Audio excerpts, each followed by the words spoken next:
Chopping and cooking with vegetables is something we do almost every time we cook. But the way we're taught about them is completely backwards, because no one ever tells you what vegetables are actually doing in a dish. Seriously, have you ever wondered why does an onion taste different from a carrot, a potato, a bell pepper, or leafy greens? And then beyond that, what's the point of all these different cuts? Why would you finally mince something versus dicing it versus just leaving it whole? And why can the same vegetable taste completely different, all depending on how you cook it? Well, in this video, we're going to break down the 5 mistakes that most people make when it comes to vegetables, but we're going to do it from a food science perspective. And I specifically order the mistakes in this way because each one builds on the prior one, and by the end of this video, I promise you'll never look at vegetables the same way again. Now, before we get too deep into the food science and some of the other experiments we're going to do in this video, I need to tell you about my history with this carbon steel griddle that is about to turn 4 years old, and it comes from today's sponsor, Made In. This exact carbon steel griddle first appeared in a kebab video of mine on June 24th, 2022, and ever since then, it's become a recurring character on the channel. Whether that's breaking down burger science, learning about why you need to cook frozen meat, running spice experiments, or most recently cheesesteaks, along with about 20 to 30 other videos on my second channel in the past year. And the reason I keep using this is simple. It just makes cooking at home a lot easier. The griddle spans 2 burners, so you've got tons of space to cook multiple things at once without overcrowding. So if I'm testing different versions of something or just cooking a lot of food at once, it solves that problem immediately. And the best thing I can say about it is I just keep reaching for it day after day, week after week, and truly year over year. So you can check out the carbon steel griddle and my other favorite cookware from Made In by using the link in my description to save on your order. And thank you again to Made In for sponsoring this video and being a long-time supporter of the channel. And I think what we both do well is just making cooking easier and more approachable. And this is exactly what we're gonna get into with mistake number 1 when it comes to chopping vegetables. So let's break it down. The first mistake we need to fix is thinking vegetable prep is about skill when it's really about setup. And when most people try to learn how to chop vegetables, they think being able to chop really fast, having perfect technique, or mastering a bunch of different cuts is what's important. But for a home cook, what actually matters is much simpler. It just shouldn't be miserable to chop your vegetables on a daily basis when you need to cook. And if you don't like chopping vegetables or think it takes way too much time, you probably just have a bad setup. At home, my vegetable prep usually takes 3 to 6 minutes depending on the dish, and I have a second channel with over 50 real-time videos where you can see that I'm not rushing, just talking to the camera, and when I have a good setup, chopping vegetables is generally one of the parts of cooking that I enjoy. However, there is one situation where I am forced to cut vegetables very slow, and it's an absolutely miserable experience, and that is when I go to an Airbnb, because every time it's the same story. There's typically 2 tiny cutting boards in a drawer, a knife that hasn't been sharpened in 8 years, and suddenly I'm chopping very slowly, frustrated, and wondering if I'm about to slice my finger open. And this is not a skill issue, this is a setup issue. So the 2 questions you probably have are, what are the fundamentals of a good setup? And secondly, do I need to spend a lot of money? Well, the answer to the second question is no, because if every Airbnb had this $40 cutting board, this $20 knife, and a way to keep it sharp like a whetstone, I would be perfectly happy. Because a good setup comes down to the 3 S's: sturdiness, space, and sharpness. If you have these 3, chopping vegetables becomes faster, easier, and way more enjoyable. Sturdiness means your cutting board shouldn't move. Use a drawer liner or a damp towel, just lock it in place so you're not fighting it. Space is twofold. First, you should have a dedicated spot for your cutting board, so you're not constantly needing to set it up and put it away. It's more important than any other appliance on your counter. And secondly, you need enough room on your cutting board to be able to work with multiple ingredients. And I believe that a 24-inch or 60-centimeter wide board is the optimal size for most home cooks, because most counters in the US and Europe at least are 25 inches or 63 centimeters deep. So even if you're in a small kitchen, you can rotate it vertically and still have plenty of space to work. And lastly, we have sharpness. Your knife should be sharp, and you need a way to keep it that way with something like a whetstone. This is what's going to make chopping actually feel good instead of frustrating. And that's it. If you get the 3 S's right, chopping your vegetables each night won't feel like a miserable chore. Instead, it's something you can experiment with. And this mistake is a really important one to fix in your kitchen, because if you hate chopping vegetables, you're never going to want to learn what they actually taste like in mistake number 2. And this is a shame, because personally, I think this is where things get a lot more interesting and a lot more fun. This might seem like a dumb question, but if somebody asked you, what flavors do vegetables actually provide, could you explain it? And this is where things are going to start to break down, because what seems like a simple question is fairly complex. For example, a carrot, we would typically say, is orange, it's crunchy, has kind of a fresh smell, and maybe it's a bit sweet. But if you then roast that same carrot, it's going to have a completely different flavor. The first thing you'll notice is it's now soft instead of crunchy, but it's also much sweeter on your tongue and has deeply brown caramelized aromas that we can smell. And the problem is, if you don't know what flavor vegetables actually have, you also can't control them. So instead of being able to feel confident experimenting with new vegetables at the farmer's market or using what you already have in the fridge to substitute them, this kind of leaves you stuck following recipes for the rest of your life. So to fix that, we're going to break down the flavor of vegetables into 6 properties: taste, aroma, texture, sight, physical, and the human element. So let's start with taste. Our tongue registers 5 core tastes: sweet, sour, salty, bitter, and umami. Now, overall, vegetables are fairly mild in terms of pure taste, which is why we often add things like salt, citrus juice, MSG, and sugar-sweet sauces while we're cooking. However, depending on the vegetable you are using, one of the 5 tastes could play a big role in the dish you are making.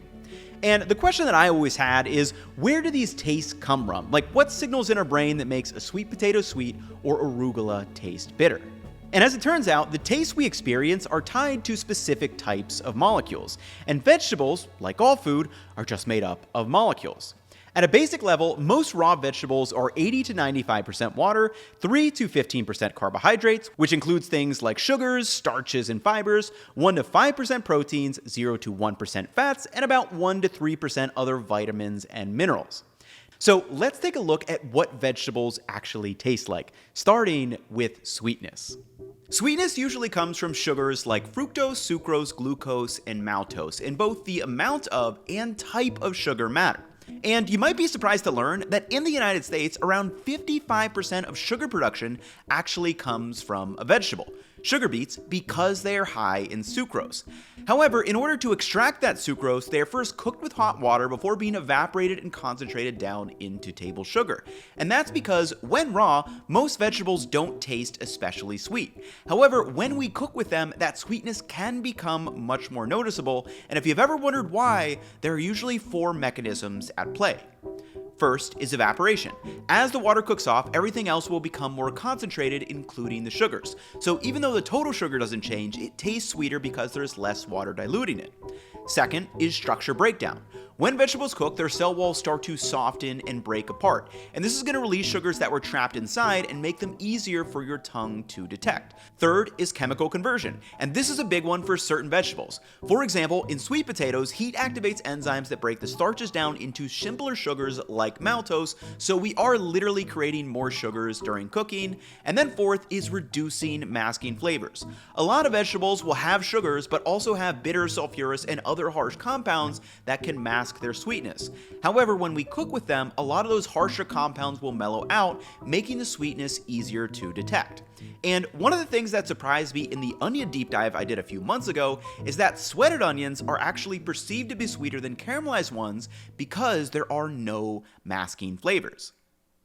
So sweetness can definitely play a role depending on the vegetable and how we cook them, but what about the other 4 tastes? And in general, these tend to play a smaller, more supporting role in the grand scheme of things. Sour taste comes from organic acid, things like citric, malic, and oxalic acid. And when we think of sour vegetables, usually tomatoes or tomatillos may come to mind. But those are technically fruits, which raises the question, are there any true vegetables that taste sour? Well, there are a few, and one of the best examples is rhubarb. It kind of looks like red celery, but if you take a bite, it has a distinctly tart flavor due to a mix of oxalic and malic acids. And that combination gives it that slightly rich sourness, which is why it's commonly used in things like pies. That said, sourness just isn't very common across vegetables, which is why when we're cooking, we often need to add it ourselves in the form of vinegar or citrus juices. Bitterness, on the other hand, is a completely different story, and one that you need to be careful with while you're cooking. A bitter taste in vegetables often comes from a wide range of defensive compounds, and these are chemicals that plants produce to protect themselves from being eaten. And these are very common in vegetables, especially leafy greens and things in the brassica family. You'll find bitterness in kale, arugula, broccoli, Brussels sprouts, cabbage, mustard greens, and radicchio, but the intensity can vary quite a bit. And this is something you need to be aware of because most humans generally do not prefer dishes that are overly bitter. Cooking can help mellow out the bitterness, but many times we'll also balance it by pairing bitter vegetables with things that are salty or sour to help mask that taste and make it more enjoyable. And this brings us to our next taste, salty. Saltiness primarily comes from sodium, which is why we use salt all the time when we're cooking. However, vegetables themselves naturally are very low in sodium. While they can technically absorb some trace minerals from the soil, the amounts are usually pretty minimal, so they're not going to get much saltiness from them naturally, and this brings us to our final taste, umami. Umami comes from compounds like glutamates and nucleotides, which can create that deep, savory flavor. And some vegetables that are naturally higher in these molecules include things like seaweed, tomatoes, mushrooms, corn, and spinach. However, similar to sweetness, you usually won't notice much umami in vegetables until they're cooked down or combined with other ingredients, which is why MSG is a popular seasoning added to so many different dishes. So really what we're doing when cooking with vegetables is trying to balance these 5 tastes in different ways, but taste is just one piece of the puzzle here. What actually makes vegetables quite distinct from one another is their aroma. And as Harold McGee points out in On Food and Cooking, most of what we experience as flavor is actually the odor or aroma. So let's talk about the second flavor property of vegetables. At a high level, aroma comes from volatile compounds, and these are small, lightweight molecules that can easily evaporate and become airborne, which is how they travel from the food up into our noses. And unlike taste, which is limited to just a few core categories, aroma is incredibly complex. There are hundreds and even thousands of different aroma compounds, and this is where most of the unique flavors in our food actually come from.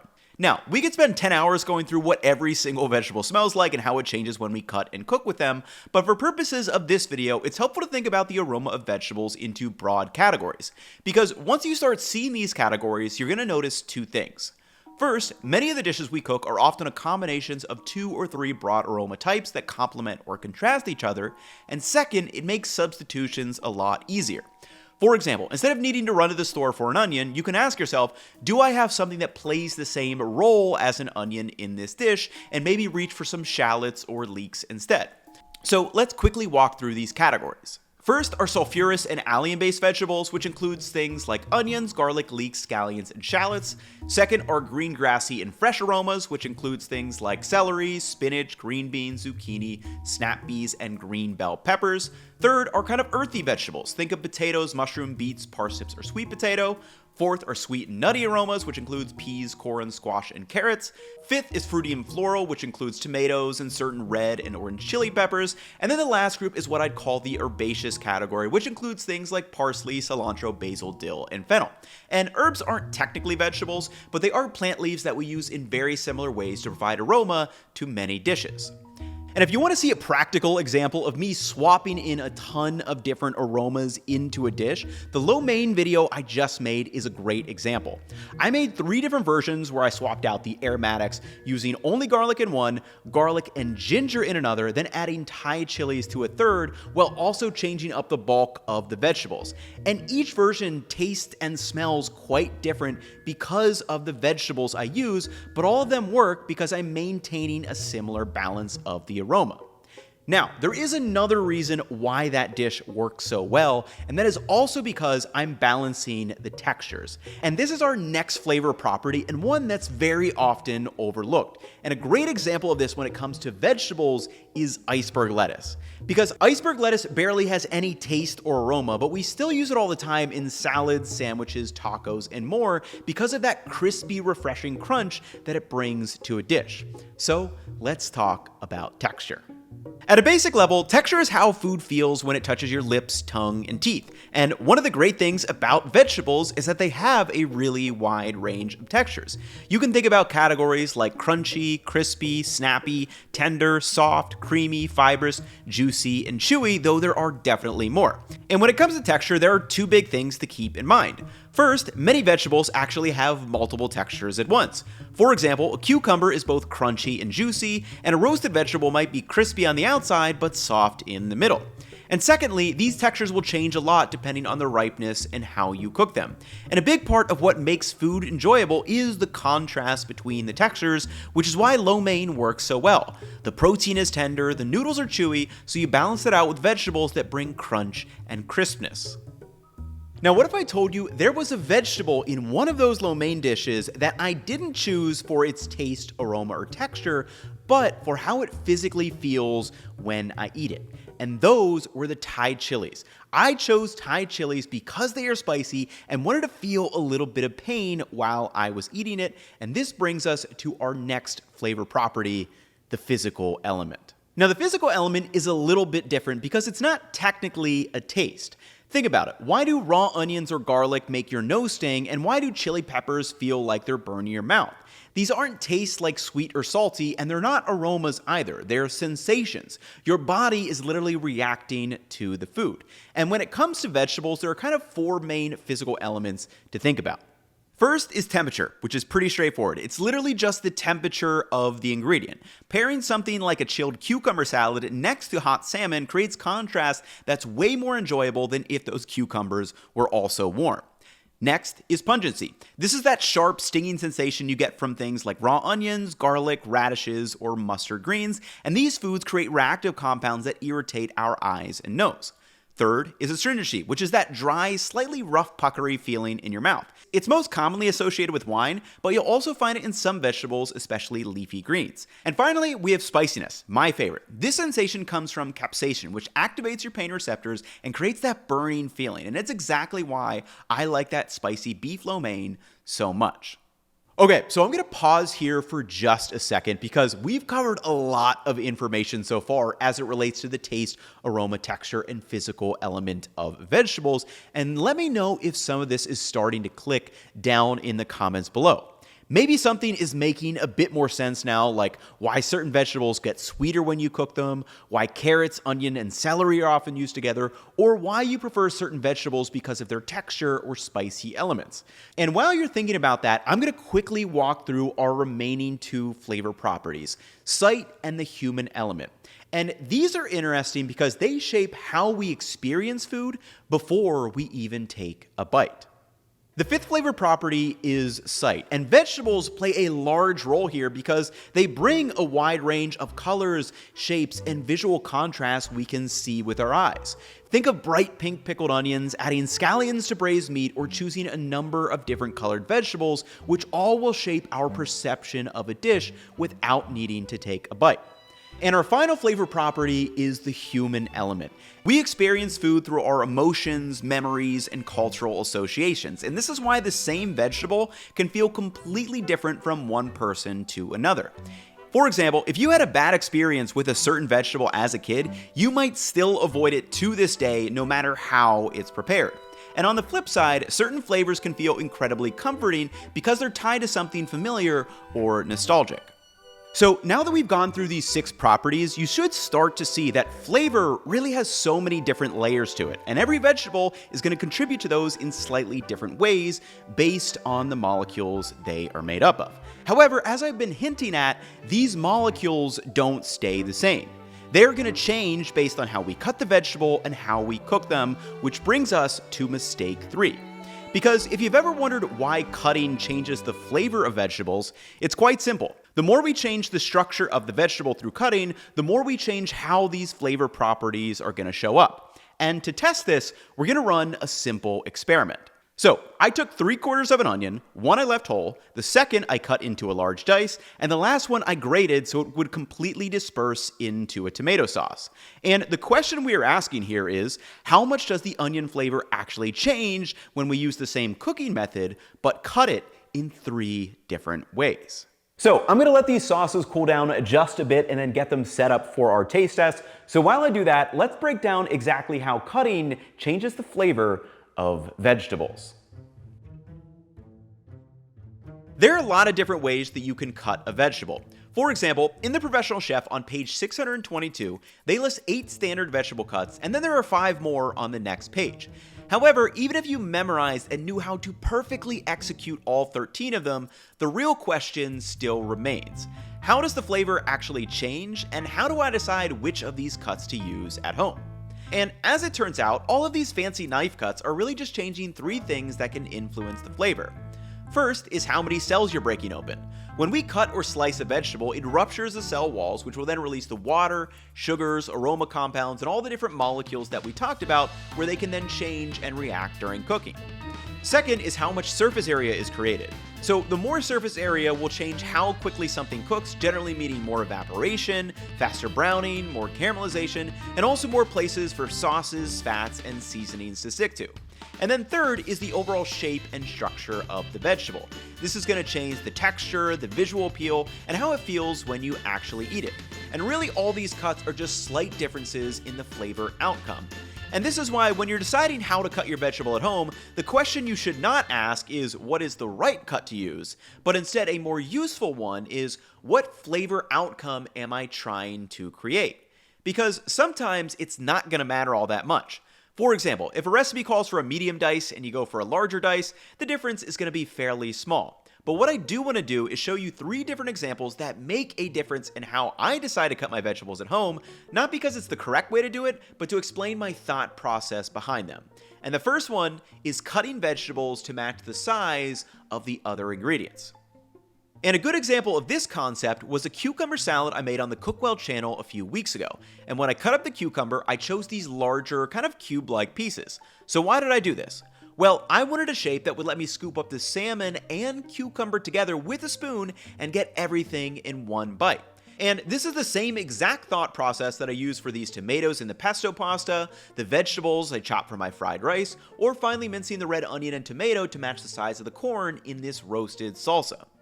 This cucumber salad and salmon still would have tasted fine if I finely minced the cucumber or sliced them into thin coins, but I wanted to ultimately match the size of the salmon, and additionally, this shape holds its crunch for a few extra days in the fridge rather than getting soft and wet with really thin slices. Now the second example is cutting vegetables for big texture contrast, and a great example of this is the tomato in this breakfast sandwich I made. So I cut the tomato slice very thick, and a lot of people were trying to flame me in the comments for this. But hey, it's my kitchen, and there was a very intentional flavor outcome that I wanted to create because I'm trying to layer in the textures. So on the bottom, I've got the chewy English muffin, then the creamy cream cheese, thin, salty, and crunchy bacon underneath. Then on top of that, I wanted that beautiful summer tomato to be a big, juicy, substantial bite, almost imagining that I'm biting into a big burger patty. And when I bite into this sandwich, my tongue hits those layers in order. The bread, the creaminess, the salty crunch of the bacon, and then that tomato really comes through with its juicy, sweet, and sour bite that balances everything together. Could I have sliced it thinner? Absolutely. But would it have been as memorable? Definitely not. Then the third example is cutting aromatics based on whether you want their flavor to stay concentrated or spread throughout the dish. And this is exactly what we're testing with our onion experiment. So on one end, I left the onion in one large piece. We've broken the fewest amount of cells, released the least amount of aroma, and the onion flavor is going to stay concentrated in that individual piece. Then on the complete other end of the spectrum, I've grated the onion into a pulp. We've broken open the most cells, released way more aroma compounds, and that onion flavor is going to be spread evenly throughout the entire sauce. So instead of having one big sweet onion, the whole dish will kind of start tasting like that more intense onion flavor. But let's see how big of a difference this really makes. Okay, so I have the 3 different sauces. Let's give them a taste and see how different the flavor really is. Good. Palate cleanser. Man. Started with the grated, and then what I like to do is go to the opposite ends first. So we'll do a normal, just a spoonful of sauce first. That is so cool. I'll tell you why in a second. Man, this is truly a test I think you all should recreate at home because it totally drives home all of what we've talked about so far. So right away, the sweetest sauce here is gonna be the grated one. Why? Well, it makes a lot of sense. Onions, again, we talked about water and sugar, so all of that sweetness is evenly dispersed in this first sauce. So right away, you can tell when you get down to here, when it's in the big onion pieces, that the sauce on the end is much more sour. A lot of sugar is still in these big onion pieces, which helps perfume the sauce, but it doesn't actually disperse the sugars that are inside them, so you can take these out, blend them up, or just eat them as a snack. So obviously there's a clear difference in terms of the pure taste, but additionally there's big differences in terms of aroma and the texture. So in the grated onions, remember, we crushed up all of those cells. None of that ever happened in the big onion pieces, so we get those really nice kind of mellow onion aromas all throughout every bite of this first sauce. Compared to the whole onion, it kind of tastes lightly perfumed of onion, but it's definitely not as kind of onion forward, if you will.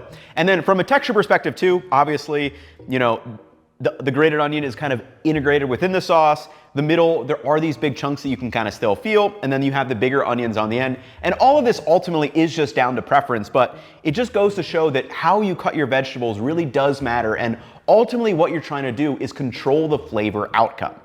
Okay, so we've seen a clear example here of what happens when you keep the vegetable and the cooking method the same, but change how it's cut. So the next natural question is, how much does the flavor change when we keep the vegetable the same, change how it's cut, and also change the cooking method? And that's exactly what we're gonna test with 9 different cubes of potatoes, and this brings us to mistake 4.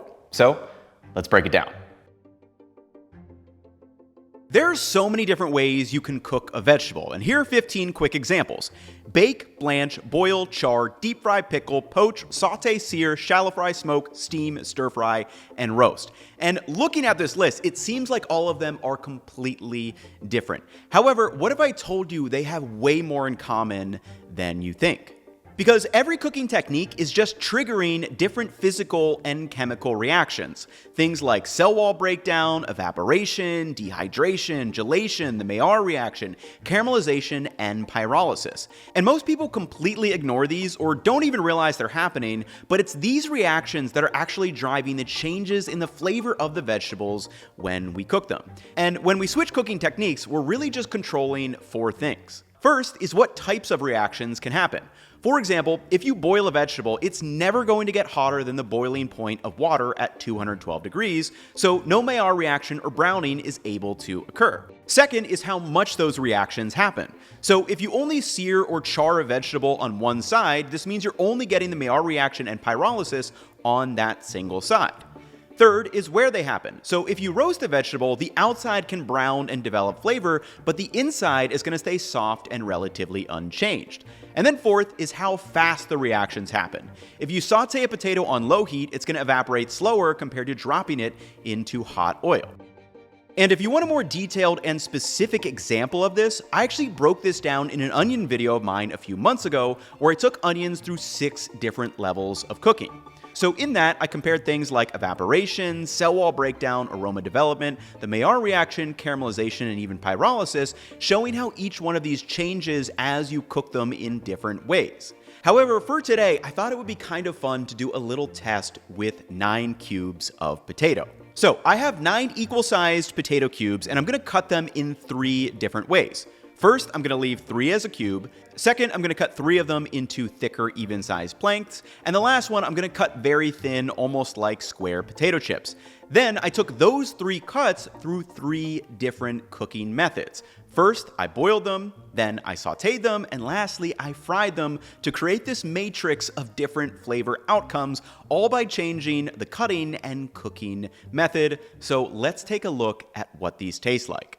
So we can clearly see how changing the cut, but also the cooking method, will dictate how these potatoes are going to be used in different dishes. For example, we've got kind of our potato chips down here. We've got French fries. The sauteed potatoes you can maybe use for kind of like a breakfast potato. And then the boiled ones, you can kind of mash them up for mashed potatoes. And the big picture takeaway throughout this entire video is that there are so many different ways you can experiment with vegetables. And this brings us to mistake 5. So we covered a lot of information in this video. However, everything we learned can really be summarized into a single sentence.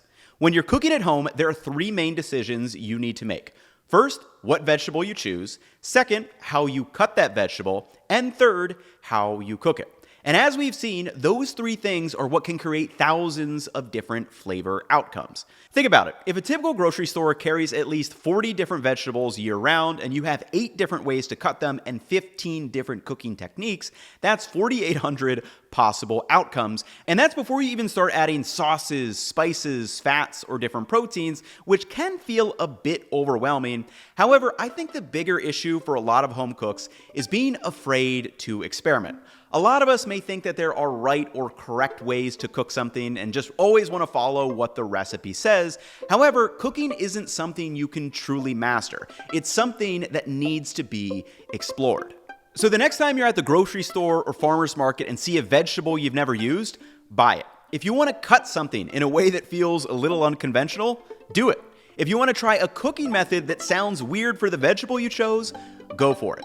Worst case, it's a little off, and best case, you might discover something you really like, and you can tell other people about it. And this is where I would love to hear from you down in the comments. Let me know some vegetables that I should try. Let me try some weird ways you've cut things or cooked things, because that is what cooking is all about. So that's going to wrap it up for me in this video. Thank you again to Made In for sponsoring this video. Seriously, if you're ever looking for any cookware out there, the Griddle I use all the time, but I've got a bunch of their other stuff, stainless. It's all great. So that'll be linked down below. And then the very last thing is our Cookwell app, which we launched a few months ago and recently did a new feature that we're calling guides. So there's a meal plan on top. There's also some dedicated ingredient guides that you can kind of learn about the ingredient, and then a few different recipes to try out if you want to go that route. So that'll be linked down below as well. But seriously, thank you guys for watching these videos. They're really fun to make. I love going for these big overarching topics, and just, yeah, I mean, cooking is so cool. There's so much to be explored. So that's going to wrap it up for me in this one. I'll catch you all in the next one. Peace, y'all.